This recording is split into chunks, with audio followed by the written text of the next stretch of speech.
तपाईले फेसबुक वा इन्स्टाग्राम मार्फत सस्तो सामान हेरेर अर्डर गर्नुभएको छ भने पैसा फिर्ता नआउन पनि सक्छ। एकदम सही सुन्नुभयो।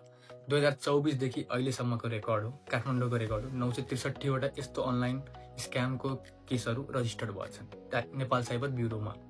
त्यही भएर कुनै प्रोडक्ट पर्चेस गर्नुभन्दा अगाडि पेज अथेन्टिक हो, जेन्युन हो कि होइन भनेर पहिला कन्ट्याक्ट गर्नुहोस्, रिच आउट गर्नुहोस्। इफ त्यो पेज जेन्युन हो भनेपछि मात्रै अर्डर गर्नुहोस्।